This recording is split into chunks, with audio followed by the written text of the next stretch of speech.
Qimmat dostlar, mene qayırlı kеш, qayırlı түс, qayırlı таң қашан көрсеңіздер де Қазақ ұлттық университетінің официальный группасынан, яғни шынайы группасынан сіздер жай ашейін деген нәрселерді көре аласыздар.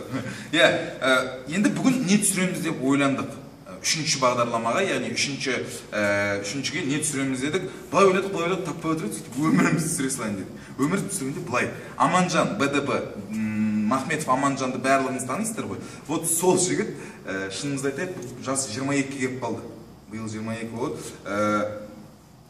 Бір осы 22 жыл бойы мен қызбен кездесем, мен бүгін қызыма мынандай сыйлайын, кеше қызыммен мынандай болды деген бір сөз естімеппіз. Айтасың, мен омен Оралдан. Ондай болды ма айтасың? Жоқ, бірде естімеппін. Бүгін жоқ, қымбат достар, міне, бұл әлі ештеңке емес. Бүгін енді міне қазір не түсіреміз деп отырсақ, Аманжанның ұялы телефонына біреу хабарласып тұр. Оның бәріміз отырып қарап тұрған, байқап атық біреу звондап отқан. Аманжан телефонын алады да, жарайды дейді да. Дейді, қазір мен бір қызбен кездесіп келейінші дейді. Бір қызбен кездесуге алып келейінші дейді. Сөйтіп біз қызық қой енді. 22 жыл бойы қыз туралы әңгіме айтпаған жігіттің қызы қандай болды, не?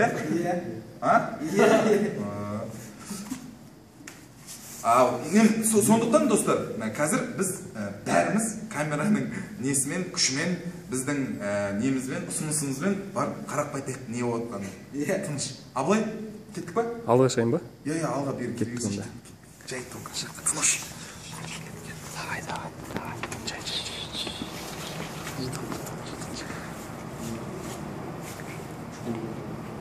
Қарасай, артқа қарасай.